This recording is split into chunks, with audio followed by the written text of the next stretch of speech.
능들 보는데 그런 능들 혹은 여러분들은 대릉원 미추왕릉을 포함해 천마총이라고 하는 천마저거는 대다수 거기에 이제 왕족들의 능하고 해가지고 수십 개가 거기 있는데 임금의 능은 몇 개 없습니다. 미추왕릉 있는 거하고 내물왕릉하고 나머지 왕족이나 왕비족 막 그런 것들이 이제 쪽샘지구 지금 거기가 우리 애가 이제 고고학과를 대학원을 나가가지고 거기에 했는데 쪽샘 있는 그쪽으로 지금 황남방 파는 그 전체가 엄청난 엑스레이 투사를 해보니까 너무 많이 나오는 거야. 그래서 지금 전부 다 내보내고 있습니다. 우리 어저께 밥 먹었던 화림병 그 아줌마도 발굴을 했는데 돈이 이제 너무 국가가 하기 위해서 그 앞에까지만 발굴하자라고 내가 어저께 그 아줌마하고 이야기를 했는데 지난번에 왔을 때에 요거 우리 2년 있다가 나가야 됩니다 했는데 어제 물어보니까 앞에 집까지만 쪽샘지구에 전부 다 쌈밥집이 전부 다 나갔습니다. 계속 다 여러분들이 천마총을 한번 가보라. 그 옆에 천마총 바로 앞에 있는 그 쪽샘지구에 그 옛날에 술도 먹고 하는데 전부 다 나가고 있어요. 그러니까 상상을 초월할 정도로 많은 유물들이 지금도 나오고 있습니다. 각설하고 그 능들이 요거는 우리가 서양에 너무 경도되다 보니까 뭐 로마 폼페이를 가고 뭐 콜로세움을 보고 이런 사람들이 한국 뭐 별것 없냐 하는지 모르겠지만 여기에 그래 거대한 진시황릉가들 세우면 뭐지 되겠습니까? 요 아담한 요 동산에 원폭 들어간 여기에 요 과에 분재가 이렇게 돼가지고 있고 자연과의 조화라는 게 있어요. 정말 한국인들이 가지고 있는 한국의 미가 있는 것 같습니다. 고등학교 때 배울 때 뭐 한국의 미 하니까 뭐 쫓겨난 거 그 자체가 아주 얄팍한 생각이라 자연과의 조화를 통해 가지고 임금의 무덤이라는 것도 좀 요만한 거 아니겠습니까? 그럼에도 불구하고 보통 여기 한 지름이 한 40m 정도 되거든요. 우리 어저께 갔던 우리 조준백하고 이래 거기가 진평왕릉인데 진평왕이 진짜 제대로 나라를 평정하게 한다. 진흥왕의 아들인데 그런 정도에 보면 규모가 거의 정형화되거든. 한 40m 정도, 요 정도 크기입니다. 크기를 가지고 논할 게 아니고 우리가 봐야 되는 것은 요 변천이라는 게 지금 요 보이는 게 뭡니까? 좀 TV 지신상들이죠. 네. 저거를 옛날에는 고등학교 내가 84년 전두환 시대 가르치다가 국사라는 거 그 90대 보면 호석이라고 해서 호석 보호할 말씀 원자에 호하는 프로텍트 하는 거지.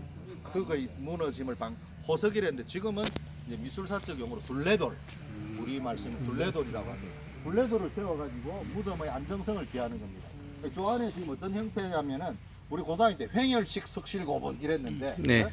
횡열식 그런 말 하지 않고죠. 돌무지 덧널 무덤 이래가지고 옆으로 저 안에 들어간 입구에 이 방을 하나 만듭니다. 방을 만들어 가지고 그 옆에 이제 뭐 껴묵거리 같은 거 넣어놓고 그 다음에 자갈 같은 거 해놓고 흙 놓고 자갈 같은 거 놓고 해가지고 배수 잘 되도록 해가지고 그러니까 이런 것들은 도구를 하기 참 좋죠. 정문에 문만 들어가면 텅텅 비어 있으니까 흙 다 안 파도 되니까 그지? 그렇지 않습니까? 네. 그죠? 신라 무덤들이 그 전에는 그런 무덤 형태가 고구려나 백제에서 선진화된 무덤이고 옛날에는 그냥 우리 바로 하는 거 관는 매장. 이런 데였습니다. 그걸 적석 목각본이라는데 그러다가 이제 이런 형태로 바뀌었다는 자체만 해도 신라가 외부의 영향을 받아가지고 왕실의 위험을 세웠다는 그런 모습 내는데 어쨌든 이 둘레돌이 있는 게 진평왕릉은 없습니다. 진평왕릉은 없고 나중에 가보면 선덕유왕릉 가면 있습니다. 그 딱 정말로 신라 천년의 역사에서 진평왕릉까지 진평왕이 아마 6세기 700년대 600 몇 년까지니까 13살 때 임금이 돼가지고 공부한다고 보니까 13살 때 진흥왕일 텐데 13살이니까 임금의 권한이 굉장히 약해졌겠죠. 그런 와중에 선덕여왕이 또 임금이 되니까 여자라고 해가지고 뭐 비담의 상대 등의 반란이 있고 이런 여가 있는데 이 양반이 신라 임금 중에 제일 오래 재위하는 사람 중에 52년인가 13살에 해가지고 한 60 넘어까지 하는 중에서라도 내치에 힘써가지고 나라를 잘 다스렸대. 진평이라고 참진자에 평평한 평자 잘 다스렸다는데 그때만 해도 그거 국력을 가지고 자기 위용을 과시 안 하더라고. 죽을 때도 아마 위원했겠지. 제대로 있었는데 선덕여왕 때 가면 죽은 다음에 둘레돌이라는 게 형성됩니다. 이런 거 결코 아닙니다. 난주하면 직접 한번 보십시오. 우리 어제 간 사람들 삼수하고 그거 딱 보시라고. 그 둘레돌만 있다가 그 다음에 삼국 통일이 되고 난 바로 올라가면 신문왕릉을 어제 보고 왔는데 문무왕의 아들입니다. 문무왕릉은 해중릉이니까 없고 신문왕릉에 가면 김유신하고 똑같이 김유신이 그 왕급이지. 그러니까 삼국을 통일했던 김유신이라든지 신문왕릉 가면은 처음으로 요런 둘레돌에 12지신상 없습니다. 김유신은 그러니까 그 임금 수준이 김유신이 처음 나타납니다. 그러다가 요게 8세기 무렵에 지금 김유신 7세기 사람입니다. 8세기 무렵 요 사람이 있을 때 그거 보면 신문왕릉 가보면 어제 뭡니까? 어제 공부한 사람 대답 안 해. 잘못 빼는데. 둘레돌 옆에 가야 전화는 어제 잘안 반가 아이가. 버팀돌 사진 찍어 보시라고. 버팀돌이 거기에는 아무런 예술적인 조각이 없습니다. 그러나 이 버팀돌이라는 게 보기에 조금 걸거친 데 해가지고 그걸 버팀돌을 없애면서 요거를 잘 쌓아놓은 건조각적 기법이 만들어진 것 같아요. 그러고 저것들 하면서 민민하니까 둘레돌 중간에 무늬 없이 호석이 있거든. 근데 저기 요거 한번 돌아봅시다. 뺑 봅시다. 요거 좀 돌아보면은 저기에 12지신상을 통해 가지고 토착신앙을 통해서 임금을 지켜주십시오라는 그런 불교는 여전히 왕실의 주된 종교가 메인 종교가 되지만 12지신상이라는 토착신앙을 통해 우리도 지금도 뭐 찌띠니 우리 개띠니 안에 샀습니까? 닭띠니 자꾸 하잖아요. 이런 형태를 통해 가지고 이게 신라 왕실의 무덤으로. 그럼 이거 일반인이 할 수 있다? 없다. 하면 국가보안법 걸리겠지. 임금들만 합니다. 근데 제가 볼 때 지금 이거 뭐고 푸시도 해가지고 이 안에 다 독을 볼수 있을 거 됐습니다. 아이가? 신라 왕릉은 전부 다 독을 독을 됐습니다. 다 됐는데 예. 1920년대에 수행평가 해가지고 일본인들이 수행평가 우리 고등학교 사는데 수행평가 해가지고 집에 고물상 다가오라 해가지고 다 독을 뭐 됐네. 도자기 이런 걸 다가갔다는 근데 충격적인 시체는 교육학 보면은 교육학에서 드러나는 거예요. 1920년대에 일제가 어떤 선생님이 집에 있는 거 뭐책 같은 거 오래된 거 있으면 점수 올려줄게 해가지고 다가갔어요. 이 시체는 어느 정도 돼 있는지 다 인식이 다 될 거 아이가? DNA 분석도 지금 다 되니까 뭐 과학을 통해 가지고 여러 가지 우리들이 의문점들을 해결하는 건 말할 나위도 없고 뭐 이집트 것도 한다는 판에 우리 이거 뭐 하겠습니까? 4천년 전에. 근데 김유신 장군 묘에 가도 12상이 있는 걸로 김유신은 정말로 특별한. 아니 진골이 아니고 성골이잖아. 아, 맞죠? 김유신은 진골 성골도 아니고 가야계. 가야계. 가야 금강가야가 멸망하고 가야계의 사람임에도 불구하고 아까 말씀드린 것처럼 그 진평왕의 진흥왕 이제 조금만 깊이 있게 이왕 물었으니까 진흥왕이 그 위대한 임금이 골목대장 하던 임금이 고구려를 물리치고 어저께 단양적성비 단양이란 붉을 단자고 붉을 적자 단양과 적성은 똑같은 동어 반복인데 맨날 요 동네에서 요 앉아가지고 가야나 뭐 하고 이러다가 고구려 군대하고 온달 그런 군대하고 싸워가지고 남한강을 회복합니다. 그게 단양적성비거든. 단양이라는 중앙고속도로 휴게소로 가면 바로 위에 단양적성비가 있는데 내가 직접 가가 사진 찍고 한 것에 의하면은 단양적성비에 보면은 여러분 알고 화랑인 사다함 네. 독도 운운한 울릉도 신라장군 이사부 이런 화랑대 이름이 그대로 적혀 있어요. 보입니다. 여기서 딱 보면은 안 가던데 내가 우리 선생님들이랑 학생들 꼭 데리고 중앙고속도로 내리면 저 올라가자 바로 여기서 저 정도 되는데 안 가 사람들이. 우리나라 아직까지 요런 정도 단양 가면 막 휴게소 앉아가지고 띵까띵까 뭐 이런 걸 하는데 그 진흥왕 때 그 위대함이 그래 있는 진흥왕이 아들이 둘이 있었습니다. 하나가 이제 진평왕이 된다는 사람이고 하나는 진지왕이 되는 사람이 있으면 이 사람이 뭘 하느냐니까 여자를 못 받겠다. 황음했다 해가지고 아마 막 문제를 일으키고 하니까 막 회의가 되는 거지. 진지왕이 조금 있다 회의되고. 주민이를 보는 색이 아니라. 그런가? 네. 그래가지고 그 뒤에 진지왕이 조금 있다가 죽어버립니다. 저 회의가 돼버립니다. 그럼 이 말은 뭐냐니까 진흥왕 때까지만 해도 나라를 외적과 싸우려면은 내부의 결속이 중요하니까 굉장히 강력한 힘을 왕권을 강화했는데 도통왕 이래로 제도도 갖추고 했는데 아들이 시원찮은 거야. 그러니까 밑에 있던 늘 몇백 년 동안이나 꾹 억눌려 당하였던 귀족 세력들이 발호를 하려 하겠죠. 그 어간에 진평왕이 13살에 아까 왕이 된다 안 합니까? 둘째 아들이 올라와가지고 어려운 와중에 그래도 막 양보도 하고 뭐 하고 이러면서 왔는데 하필이면 아들이 없어. 첫 번째가 덕만공주. 이 사람이 선덕여왕이 됩니다. 그러니까 왕이 올라가지고 아버지도 왕족이고 엄마도 왕족이어야 된다 안 합니까? 이게 선골입니다. 괴강고단에 배웠다 아닙니까? 진골은 뭡니까? 아버지나 엄마 중에 한 명만 왕족이면 된다 이거 아닙니까? 그죠? 그 선골이 이제 마지막이 그 선덕여왕과 진덕여왕이 되고 그 다음 누가 됩니까? 태종무열왕이지. 엄마 아버지 중에 한 명만. 그러니까 이게 마감을 하게 되는 게 선덕여왕은 시집을 가고 사랑하는 사람이 있었겠지. 그럼에도 불구하고 애 놓고 하면은 나라는 누가 다스리노? 소는 누가 키우노? 그지? 그 바람에 아마 시집을 못 갔던. 내가 어저께 들었는데 좋기 훗날 해가 지지 않는 나라를 세웠던 영국, 그레이트 브리튼 이런 영국을 세우는 엘리자베트 여왕이 나는 영국과 결혼했다라는 정도가 선덕 여왕이 위대한 이름 그대로 착할 선자에 덕을 갖추었다. 그래가지고 한 10수년 동안에 진짜 김유신이나 김춘추라는 이런 사람을 등용해가지고 고구려, 백제, 당나라, 일본 이런 대화, 외교와 이런 것들을 사는 탁월한 여왕이었던 거죠. 최고의 멋쟁이 여자였던 것 같고. 그러나 내부적 비담의 난이라든지 이런 것 상대 등이 계속 반란을 피하니까 스트레스를 너무 받아가지고 10수년 만에 죽습니다. 그 이제 아들이 없잖아, 자식이 없잖아. 그 누구에게? 사촌 동생입니다. 사촌 여동생인 아들이 아까 둘이 있다 안 했습니까? 아버지 쫓겨나. 그래가지고 이 사람이 또 승만입니다. 이름이 여자 이름이 나와요. 승만, 김승만이지 그러니까. 승만 공주가 임금이 되니까 이 사람이 진덕 여왕이고. 이 와중에 이제 삼국 진짜 통일 전쟁이 벌어지고 하니까 뭐 그것도 결혼 뭐 하고 할 정도가 못 되잖아. 왕권을 강화해야 되니까. 그래가지고 다음 되는 게 화백의 결정 포함해가지고 김춘추의 매제 사이가 뭡니까? 김유신 아닙니까?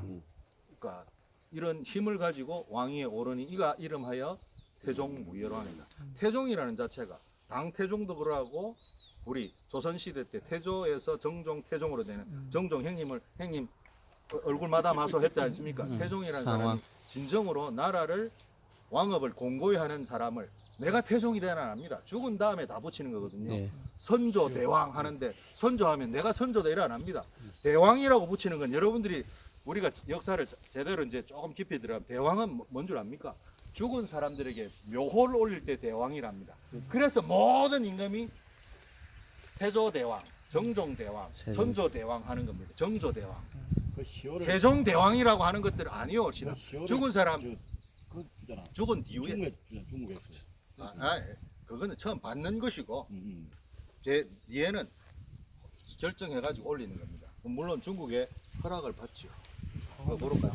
어쨌든 막 그래가지고 예의를 마치는데 삼국 통일의 길이 그냥 막 잠시 뭐 힘이 있으니까 신라가 뭐 막강한 외계에서 레이저 빔을 가져와가지고 된 것도 아니고 그런 아픔과 갈등과 왕족이라 할지라도 왕이 어쩔 수 없는 결혼도 하지 못하고 이런 중에 하나의 나라가 공고하게 세워지고 이제는 죽은 자는 아무런 말이 없는 거지만 뭐 요런 원성왕릉 요런 게 세워지는 겁니다.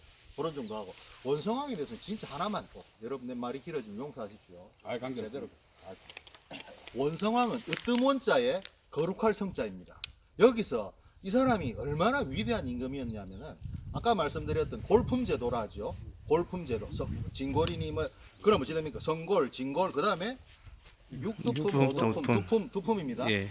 그런 식으로 이제 하는데 그럼 밑에 평민들은 여러분이나 나는 뭐겠습니까? 3두품, 2두품, 1두품이겠죠. 백성들은 밑에는 노비 이래 되는데 원성왕 때에 그러니까 이 사람이 신라가 삼국을 통해 676년인데 나당 전쟁을 통해 668년에 고구려 망하고 나만 알아야 될 필요가 여러분들이 연대를 외운다는 건 진짜 우리 고등이 잘못 배운 거거든. 676년에 나당 전쟁을 통해 당나라를 몰아낸 다음에 100년 정도 되니까 관료제가 5월에 가다 보니까 뭐 뒷돈도 필요하고 뭐 이래 되겠죠. 그래가지고 부패해집니다. 최치원 같은 사람은 너무 똑똑했는데도 저 아버지가 보니까 니는 여기서 공부가 안 된다. 그래 어디로 갑니까?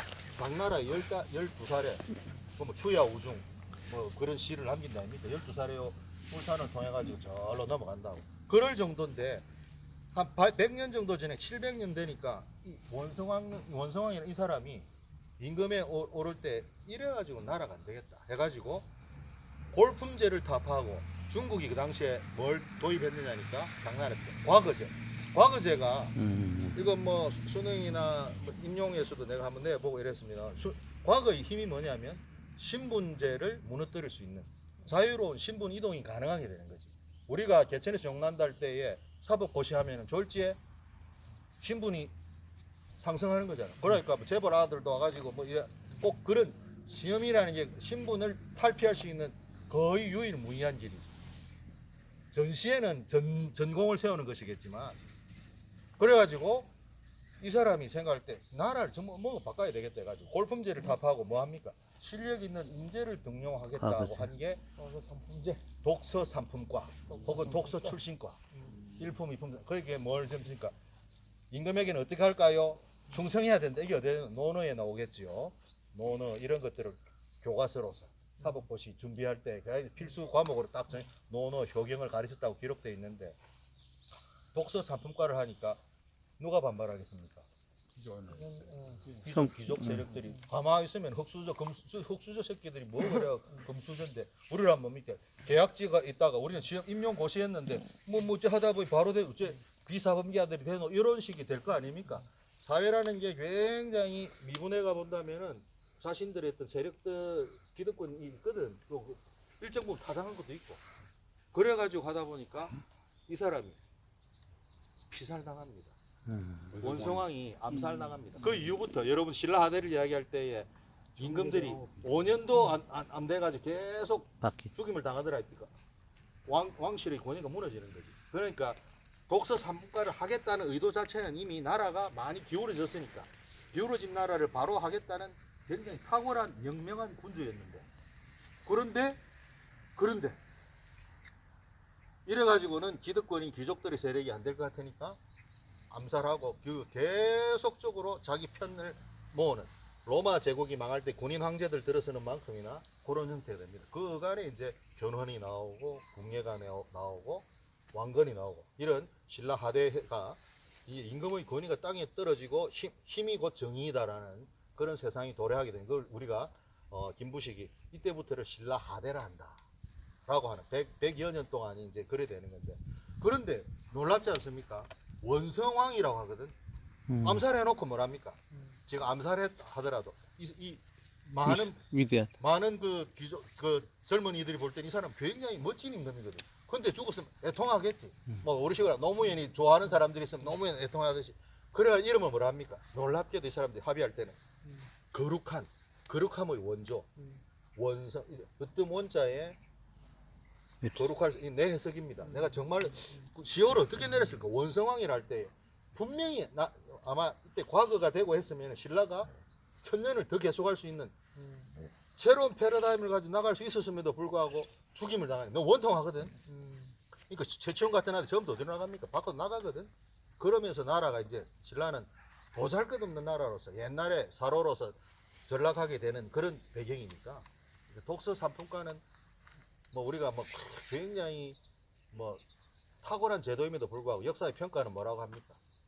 역사의 평가는 시대적 한계를 가지고 귀족들이 반발로 말미암아 실패한 개혁이었다 이렇게 하고 근데도 내가 볼 때는 역사의 이 뭐랄까 패러독스라겠지.